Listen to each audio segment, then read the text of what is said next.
सियोना की एक टेनेंट अपनी बेटी सुना से बातें कर रही थी। उसकी बेटी ने खुद को कमरे में लॉक कर दिया था। वो कभी भी इस कमरे से बाहर नहीं निकलती थी, तो इसीलिए वो आंटी उसके कमरे के बाहर ही उसका खाना छोड़कर चली जाती है। जब वो आंटी बाहर निकलती है तो सियोना उसे कहती है कि आपने पिछले 2 महीने का मेंटेनेंस नहीं दिया है। तो वो आंटी कहती है कि मैंने तो दे दिया है। सियोना कहती है कि आप क्या मजाक कर रही है, आपने पिछली बार भी ऐसा ही किया था। वो आंटी तो बहाने मारने लगती है कि मैं यहाँ पर सफाई कर दूंगी तो मुझे फीस नहीं भरनी पड़ेगी। सियोना कहती है कि ये सब छोड़ो, आप अगली बार से ऐसा मत करना। तभी ही वहाँ पर इंस्योप तैयार होकर आता है। वो आंटी उन दोनों को देखकर कहती है कि क्या तुम दोनों डेट पर जाने वाले हो। तो सियोना कहती है कि आचुमा आप पीना। लेकिन अगले ही सीन में वो दोनों अपनी मूवी डेट पर गए थे। इंस्योप देखता है कि बाकी सारे कपल्स लवी डवी हो रहे हैं, लेकिन सियोना का ध्यान तो सिर्फ मूवी देखने में और पॉपकॉर्न्स खाने में है। जब वो दोनों लंच के लिए किसी रेस्टोरेंट में जाते हैं तो वहाँ पर भी सियोना सिर्फ खाना ही खा रही थी। इंस्योप उसे पूछता है कि क्या हम दोनों सच में डेट पर आए हैं, तो वो कहती है कि ये डेट नहीं है तो और क्या है। रात में इंस्योप जब उसे घर छोड़ने के लिए आता है तो वो आखिर में उसे पूछ ही लेता है कि क्या तुम उस बेसमेंट को पसंद करती हो। वो जुनवू को याद करते हुए कहती है कि ऐसी कोई बात नहीं है कि मैं उसे पसंद नहीं करती। इंस्योप कहता है कि इसका मतलब ये है कि तुम उसे पसंद करती हो। ये वाला सीन यहीं पर ही कट होता है। यहाँ जुनवू काम करते हुए सियोना को याद कर रहा था एंड उसके चेहरे पर एक स्माइल आ जाती है। इसका मतलब कि वो भी सियोना को पसंद करने लगा है। फिर जुनवू घर के लिए निकल जाता है। वो देखता है कि बस में कोई उसे घूर रहा है एंड ये आंटी तो वहीं सियोना की टेनेंट है। जुनवू जब अपने घर पहुंच जाता है तो वो आंटी भी उसके पीछे पीछे ही आ रही थी। तो जुनवू उसे पूछ लेता है कि आप कब तक मुझे फॉलो करने वाली है। वो आंटी उसे कहती है कि तुम तो बेसमेंट हो ना, मैं इसी बिल्डिंग में रहती हूँ, लेकिन तुम इतने अच्छे कैसे दिख सकते हो, ऊपर से तुम काम भी अच्छा करते हो। ये सुनकर जुनवू कहता है कि अगर आपको कुछ काम नहीं है तो मैं अपने घर के अंदर जाना चाहता हूँ। तो वो आंटी कहती है कि माफ करना, मेरे मुंह से तो बस ऐसी ही नॉनसेंस बातें निकल गई। अगले सीन में वो आंटी जुनवू को खाना देने के लिए गई थी।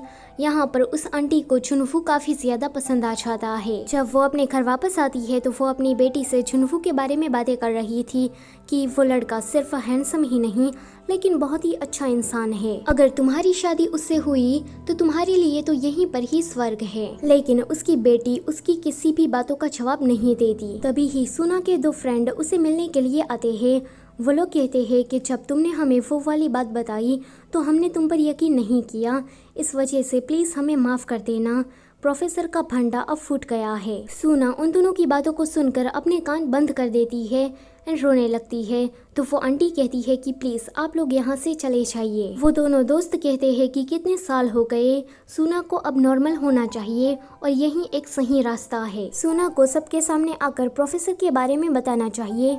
तो आंटी कहती है कि तुम लोगों को अब ये सारी बातें क्यों याद आ रही है, जब मेरी बेटी ट्रॉमा से गुजर रही थी उसके साथ वो सब कुछ हुआ तब तुम दोनों कहाँ थे, तब तुम्हारी दोस्ती कहाँ गई थी। जब उसके साथ वो सब कुछ हो रहा था तब एक फ्रेंड होने के नाते तुम्हें उस पर यकीन करना चाहिए था, लेकिन उल्टा तुम लोग तो र्यूमर्स फैला रहे थे। अब बात करने को कुछ बचा ही नहीं है, तो निकल जाओ यहाँ से। ये सुनकर वो दोनों ही लोग वहाँ से चले जाते हैं। उन दोनों के जाने के बाद आंटी थोड़ी टूट सी जाती है। वो सुना से कहती है कि अब तो बाहर निकल जाओ, कितने साल हो गए हैं, अब तो मैं भी थक गई हूँ, प्लीज बाहर निकल जाओ। लेकिन उसकी बेटी सुना बाहर नहीं निकलती। तभी ही जुनवू उसके बर्तन लौटाने के लिए वहाँ आ रहा था एंड वो आंटी को इस तरह से रोते हुए देख लेता है। फिर एक फ्लैशबैक में हमें दिखाया जाता है कि सुना एक आर्ट की स्टूडेंट थी। उसका जो प्रोफेसर था वो उसे लेक्चर के दौरान गलत जगहों पर टच करता था। एक दिन सुना को उसने अपने ऑफिस में बुलाया एंड जब वो बाहर निकली तो उसकी हालत कुछ ऐसी थी। अगले दिन जब वो स्कूल आई तो सभी लोग उसे अजीब नजरों से देख रहे थे, उसकी फ्रेंड भी, क्योंकि रूमर फैला था कि प्रोफेसर और सुना दोनों के बीच में रिलेशन है। सुना अपनी बॉडी का यूज करती है इसलिए उसे स्कॉलरशिप मिलती है। सुना ये बात सबको एक्सप्लेन करना चाहती थी लेकिन किसी ने भी उसकी बात पर यकीन नहीं किया, उसकी माँ ने भी नहीं, इसलिए उसने खुद को कमरे में लॉक कर लिया। यहाँ पर वो आंटी जुनवू को बातें बताते हुए कहती है कि ये सारी मेरी गलती है, अगर मैं अपनी बेटी पर यकीन कर लेती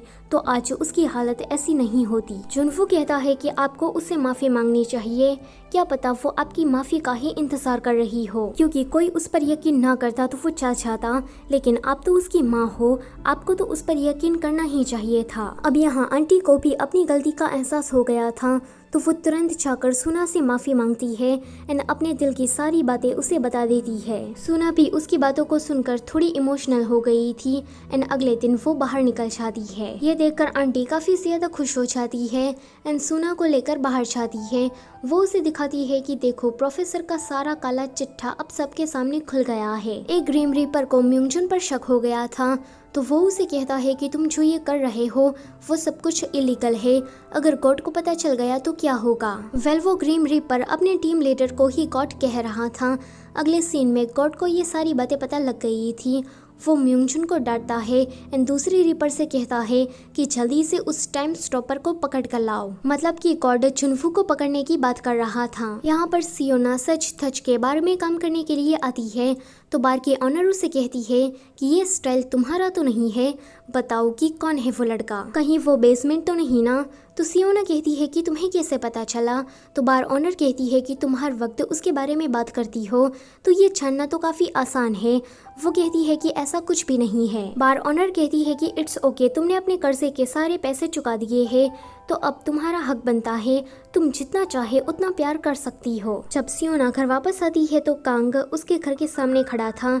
वो कहता है कि तुमने मुझे जो सारे पैसे दिए वो तो सारे गायब हो गए, अब मुझे मेरे पैसे चाहिए एंड जब तक तुम मुझे मेरे पैसे नहीं लौटा देती तब तक मैं तुम्हारी बिल्डिंग को छोड़कर नहीं जाने वाला हूँ। सियोना उसे कहती है कि क्या बकवास कर रहे हो, चलो निकलो यहाँ से, लेकिन ये कांग तो अपना सारा बोरिया बिस्तर लेकर यहाँ आ गया था। सियोना तंग आकर उसे गाली देती है कि कुत्ते की पोटी जैसे इंसान यहाँ से निकल, लेकिन ये बंदा तो गाली खाने के बाद भी जाने का नाम नहीं ले रहा था एंड बस अपने पैसे ही कर रहा था।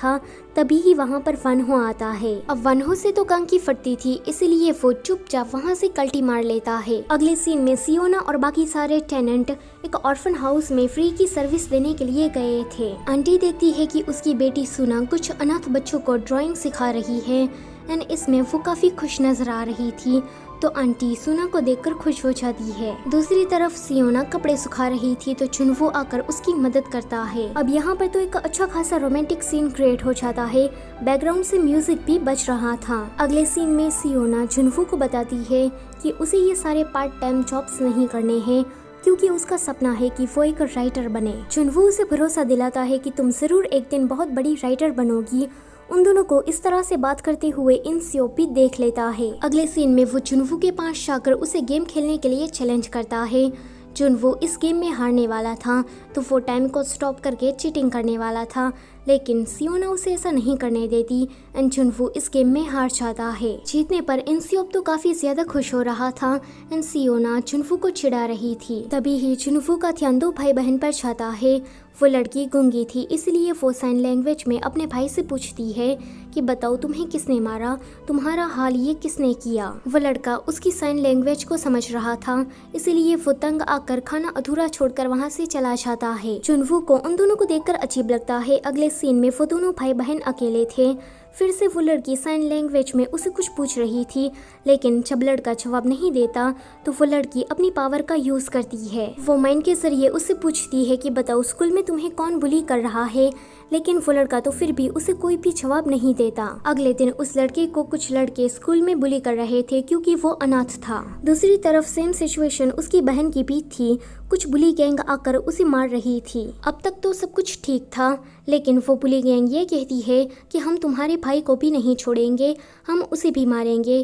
तो ये सुनकर उस गूंगी लड़की को इतना ज्यादा गुस्सा आता है कि वो अपनी पावर का यूज करती है। वो अपने मन से उन लोगों को मैसेज पहुंचाती है कि अगर मेरे भाई को टच भी किया तो अंजाम तुम्हारे लिए बहुत ही ज्यादा बुरा होगा। ये सारी बुली गैंग तो डर जाती है कि ये आवाज आ कहाँ से रही है। वो गूंगी लड़की कुछ लड़कियों को हिप्नोटाइज कर देती है एंड अपनी ही फ्रेंड पर वार करने को कहती है। तभी ही वहाँ पर जुनवू आता है एंड टाइम को स्टॉप करके उस गूंगी लड़की को उस जगह से लेकर चला जाता है। एक फ्लैशबैक में हमें दिखाया जाता है कि जब जुनवू ने उस लड़की को पहली बार देखा था तब ही उसने पहचान लिया था कि इसके पास भी सुपर पावर है। अगले दिन ये बुली गैंग फिर से किसी दूसरी लड़की को परेशान कर रही थी, तो जब सियोना आकर उन लोगों को रोकने की ट्राई करती है तो ये लोग कहती है कि इस लड़की को हम बाद में देख लेंगे, पहले इसका काम तमाम कर देते हैं। सियोना की तो आज अच्छी खासी बैंड ही बच जाती, लेकिन तभी ही सियोना की मदद करने के लिए बार की ओनर आ जाती है। वो लड़कियां कहती है कि ये लोग तो सिर्फ 2 है, वो भला हमारा क्या बिगाड़ पाएगी। लेकिन अगले ही सीन में बार की ओनर इन लोगों को अच्छा खासा सबक सिखा रही होती है। तो इसी के साथ ये वाला पार्ट होता है यहीं पर ही ख़त्म। वीडियो अच्छी लगी है तो लाइक, शेयर और चैनल को सब्सक्राइब करना मत भूलना। Thank you for watching.